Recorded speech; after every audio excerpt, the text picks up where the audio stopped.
Good. I think I'm live. That's why I said good that long. Good evening, LEC community. Welcome to a special edition program this evening. First and foremost, my name is Edgar Palacios. I am the founder of the Latinx Education Collaborative, and our mission is to increase the representation of Latinx education professionals in K-12. Tonight, we're actually talking about soul care. This is a concept that our good friend Jackie Fabian has kind of put together. She is an educator out of Illinois. And so, you know what? I'm not going to introduce you. I'm going to allow you to introduce yourself. So first and foremost, Jackie, welcome to LEC. Thank you. Hi, everybody. Thanks so much for joining us. My name is Jackie Fabian, and I am an educator in Hinsdale, Illinois. Currently, I teach 6th and 8th grade language arts. And I have been an educator for 13 years. I'm a very proud NBCT. And I do a lot of mentorship and whatnot with the organization. I'm also a part of NAME, which is the network of minoritized educators through National Board. And we do a lot of really awesome, events and stuff to support educators of color as well. And so I'm very involved with that too. So I'm really excited to partner up with LEC and be here and talk a little bit about how we can take better care of ourselves. Yeah, and I so appreciate you helping us engage in these conversations. I want to take folks back just in case, just to kind of give them some background. So like, how did you actually connect with the LEC? Yeah, so I actually went to the annual conference, and I was so moved by all of the speakers that I heard, the community that is clearly formed through LEC. And I just knew that it was a place that I wanted to connect with. And so somewhere on the website, I saw that there was a, find time on my calendar. And a month later, I connected with Edgar, and we grew into this wonderful partnership. And we've been, talking a lot about education policy and, ways in which we can continue to connect Latinx educators, with one another. And so this idea kind of came from, just finding a space for educators to speak to one another about taking some time to really get to appreciate ourselves and love ourselves, because particularly this year has been, absolutely insane. And we've been, dragged through the mud, through the media, by politicians and whatnot. And so it's just really a great place for all of us to, kind of come together in community. So that's why we kind of came up with this.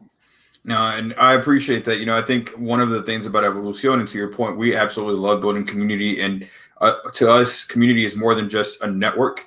It's really a place where educators can come together to commiserate, share resources, exchange like better practices or ideas around better practices, and just, really pay attention to the whole of being a teacher and an educator in these spaces.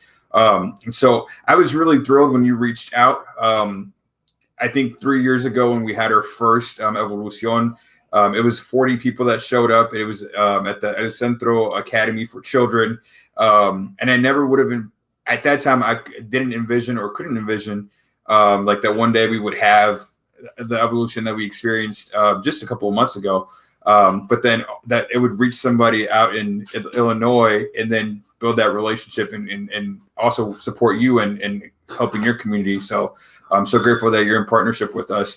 A couple of questions. So soul care. Yeah. I know that we had a session last month. This month we're talking about joy. So tell me a little bit about why is joy important to you?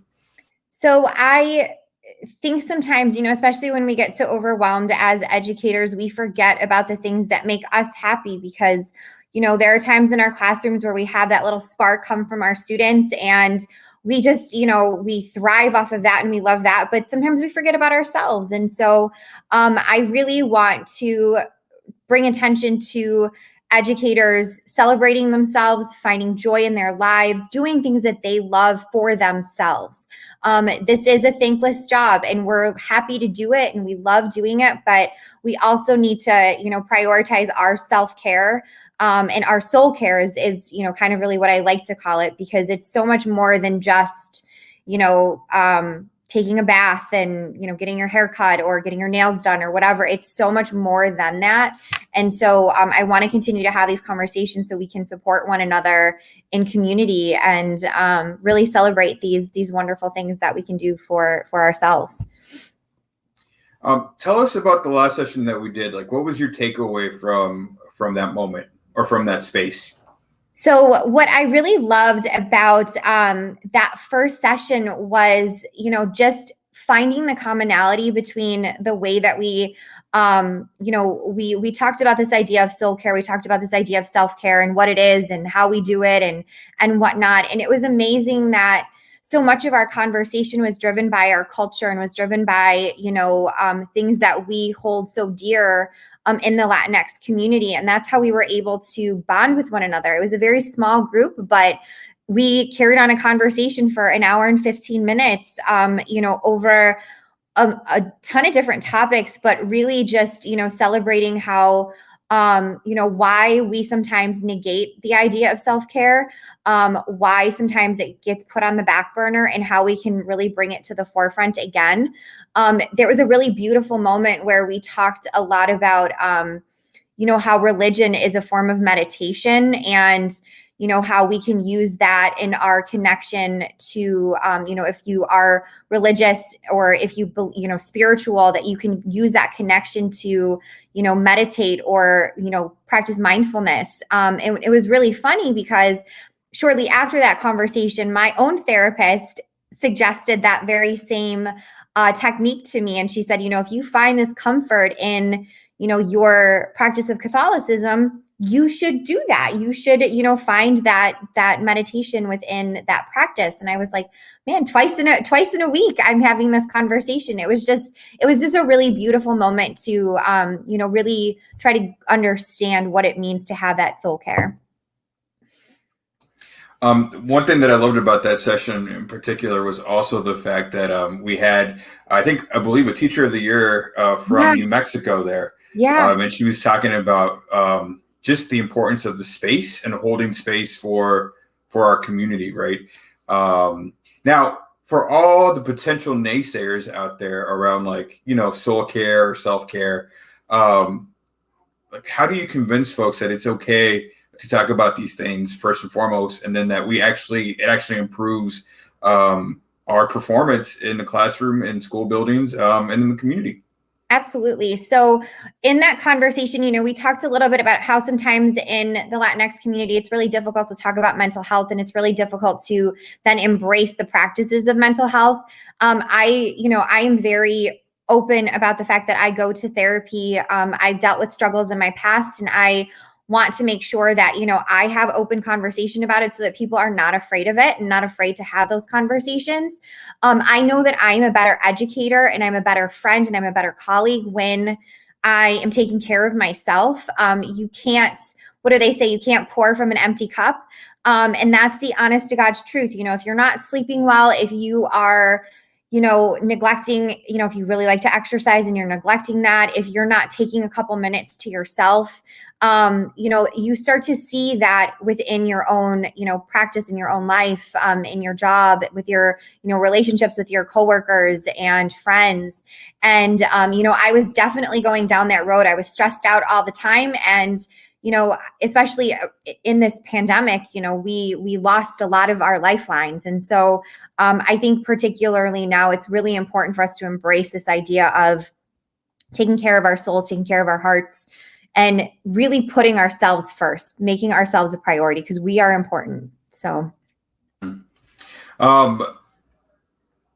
you know, as you navigated the last year as a teacher, tell me, like, about those moments that were particularly challenging for you, but also some strategies that you took, that you utilized to overcome those moments. Yeah. So last year when we went remote, I think it was March 12th in Illinois, I was a department chair and I led 13 teachers through this very quick switch of remote learning. We were actually given a platform that we had never used, and we were expected to, you know, teach kids on it on Monday. And, I had to really focus on, it wasn't so much, that I had to worry about evaluations or I had to worry about curriculum. It was, I need to take care of my teachers. I need to make sure that my teachers are okay. End of story. I didn't, at that point, I could have cared less about their teaching. I wanted to make sure that as human beings, they were doing okay. And so I really put a lot of focus and attention on making sure that I was there to support them. We had a lot of tears last year. We had a lot of frustration. And, I provided that space for those teachers. And even this year, we were in person day one of the school year, and it has been a challenge.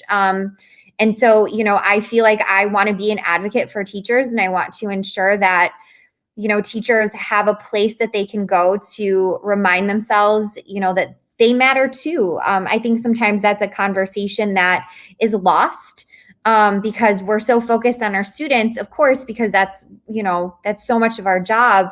But we also have to make sure that, we as we're human, and we have to take care of ourselves too. So, a couple of things that I did with my teachers, we would have coffee talk in the morning. And so we would do, fun little themes. People would bring their mugs to our meetings, and we would have the first 5-10 minutes just to catch up with each other, tell funny stories, talk about the mugs that we brought to our meetings, things like that.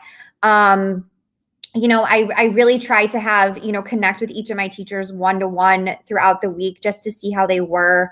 And, really try to answer any questions that I could, or just talk to them about their families, talk to them about how they were feeling.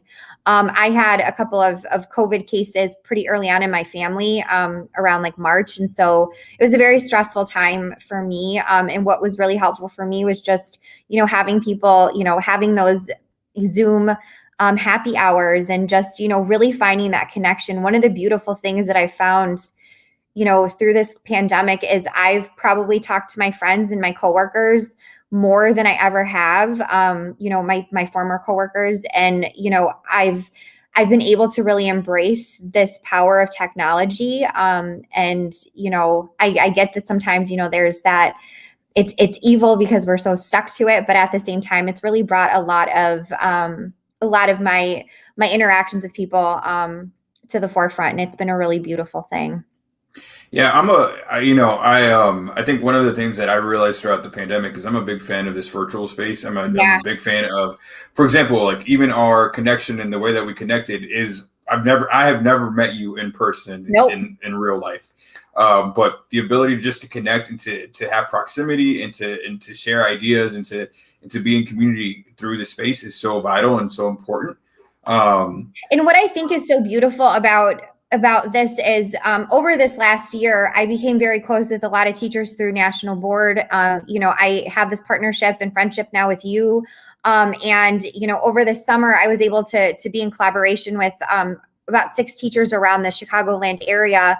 And we created this anti-racist, anti-bias toolkit. And we've never met each other. And we talk to each other pretty much every day. And so we're finally going to have an in-person get together on March 20th because, the 3 of us girls are going to be vaccinated at that time. And we're just really excited because we've never met each other and we don't live that far from one another. And so, I think that it's wonderful when you can connect and the distance doesn't matter. And it's all about what you love to talk about, what your passions are, what you value. And, unfortunately, sometimes that's just not around where you live. And so it's really wonderful to have that connection, through this virtual space. No, I appreciate you sharing that. And I think you really are confirming some of my assumptions, and just really the value of connection in general, right? I think, I would love to see people and to, do handshakes and hugs. Totally. And also, I gotta say, sometimes it's just nice to be able to be on a Zoom link and make it work. We're talking about joy this month, and so about cultivating joy. One of my favorite quotes, and I'm paraphrasing the quote. I actually don't know who said it, but it definitely wasn't me. Is joy is an act of resistance. And so, tell me, what does joy mean to you? Yeah. So, I think this question has taken me a very long time to answer. And I don't even know if I have a full answer yet, but I think I'm getting there. I think that joy is just a state of, I can only think of it as like a state of smiles. It's a state of, you feel this comfort in your soul. And when I feel joy, when I'm in a joyful situation, when I'm around people who give me joy, that's the feeling that I get, is that it's like my heart is ready to burst. And I really love, this conversation around joy, because I think sometimes when we get so overwhelmed, we forget that there are so many joyful experiences that we have in life. And so, that's why I wanted to celebrate this idea today. How do you cultivate joy? Like, so let's say I don't schedule joy every day, right? Yeah. So I wake up at, I don't know, 4 or 5 o'clock in the morning, I go do what I need to do, check emails, maybe go on TikTok. Then I go into like my professional day. I'm back to back on Zooms. Clearly, like there's no, what's that called? No drive time anymore. And so like you just go back to back to back to back. I'm tired. I'm worn out. I still have a family to take care of and to be in community with as well. How do I cultivate joy in those moments? I think you just have to, you have to seek it out, and I think we sometimes think of joy as like these big momentous things, when in reality it could be something very, very small. So, your baby smiling at you, just a funny moment between, you and your spouse, and, just trying to find those small little nuggets of joy throughout the day make a big difference. I really had to do a lot of reflection, because I was not feeling joy for, the better part of this year. And I really had to investigate, what was causing, what was giving me joy and what was not. I watched Marie Kondo, and what was no longer serving me, I had to get rid of.